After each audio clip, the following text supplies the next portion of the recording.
This is Optimal Relationships Daily, episode 703. Does marriage always have to be the end goal?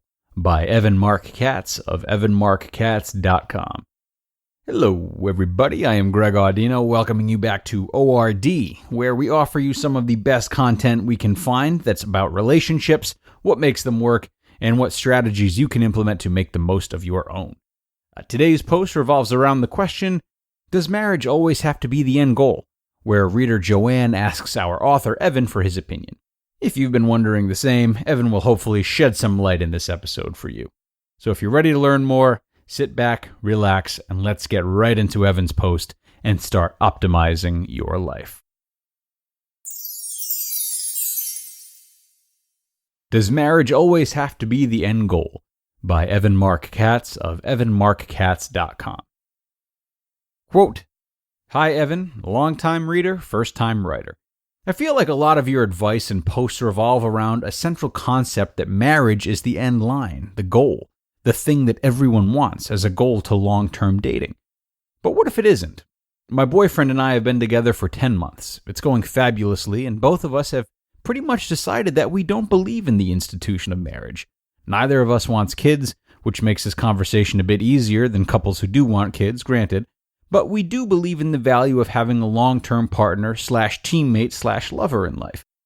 This view jibes with our way of thinking.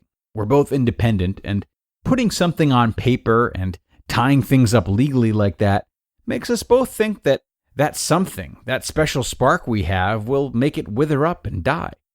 So my question is there room in your community for a view of love like this? And why does everything you say always have marriage in big bold letters as the metric to success? I enjoy your writing and your insights and humor so much, but I feel like this is an area where we don't jibe, and it frankly kind of alienates me from a lot of what you say, as this is not my own end goal. Having lasting love? Yes. But why is the ring / paper so important? How / why is that proof? I don't think it is. I'm wondering if you have other readers that might feel the same way as I do. That is, the whole end goal equals marriage thing seems a bit too, conservative, unimaginative enough for a modern era. Thanks for your thoughts on this. Joanne. End quote. Dear Joanne, I recently wrote a post about a woman who was formerly against marriage after a painful divorce, who changed her mind when she fell in love with a new boyfriend, who was still against marriage. I outlined a few of my thoughts there and encourage you to read it.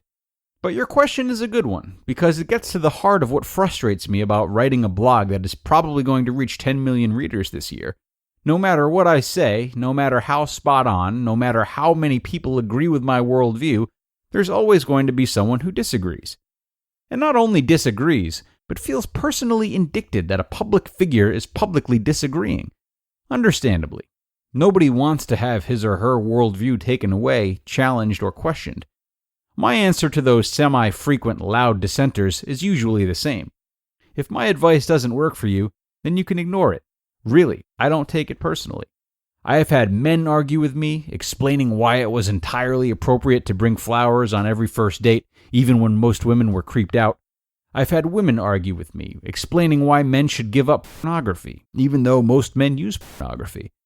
I've had women argue with me, explaining why men should never go out with them or sleep with them unless they are emotionally healthy, relationship-oriented, and positive they want to get married, even though most men don't qualify on all three accounts. In every instance, the dissenter is telling me that his or her worldview is right, and that those who disagree with him or her are wrong, and that the world should change to better cater to his or her point of view. Yeah, sorry, but that's not how it works. I'm a realist, a pragmatist, a big data guy. So if you want to hold out for a man who doesn't believe in premarital, that's fine. Just know you're dealing with 3% of the population. If you want to hold out for a man who's over 6 feet tall, because height is that important to you, you're dealing with 15% of the population. If you want to hold out for a man who has an advanced degree, you're dealing with 7% of the population. My advice is always going to be the same. Lasting love is hard to find. If you can find room for compromise, you can have an amazing relationship. But if you want the 6-foot-tall guy who also has an advanced degree and also is cool with not having sex until marriage, you may have a harder time dating. There's no judgment there, just an observation. And so it goes for you, Joanne. I could not care less whether you get married one day. The same way I don't care who has premarital, watches, or cheats on their spouses. All I want is for readers to know how their own preferences restrict their own relationship choices. So am I happily married? Yes. Am I pro-marriage? I suppose so. Am I judgmental of those who don't want to get married? Not really. I don't fully understand what you're rebelling against, but hey, it's a free country, do whatever you like. Literally, the only reason I talk about marriage as the end game for most people is that, in fact, marriage is the end game for most people. That's not my bias, those are the facts. 80% get married by 40 and 95% get married by the age of 55, and no one is pointing a gun to their head. While views on marriage are changing, younger generations view it as less important, it is far from obsolete, and you will find more marriage-oriented men on the market than 50-year-old relationship without a ring men. However, if you found one and you're happy with your choice, I sincerely wish you all the best. You just listened to the post titled, Does Marriage Always Have to Be the End Goal? By Evan Marc Katz of evanmarckatz.com. Now, whether you're living with your family or apart, there are many healthy practices we can take when navigating our relationships, one of which includes speaking to a professional therapist should you need one. Our friends at BetterHelp connect you and your personal licensed professional therapist online, where you can schedule your weekly video or phone sessions at your own convenience. With their counselors specializing in stress, family conflicts, LGBT matters, and more, they make it easy for you to change your counselors whenever needed. No more sitting uncomfortably in a waiting room. Gain the flexibility of messaging your counselor anytime. BetterHelp is not self-help or a crisis line. It is professional counseling where everything you share is confidential. I want you to start living a happier life today. As a listener, you'll get 10% off your first month by visiting betterhelp.com/ORD. Join over 800,000 people taking charge of their mental health. Again, that's BetterHelp, HELP.com/ORD. So as Mark said, everyone, he tries to speak to what the majority is interested in, removing his personal preferences from it. And for those who have different ideas or preferences, you are of course entitled to your feelings, but you will inevitably run into more people that disagree with you than agree. It comes with the territory.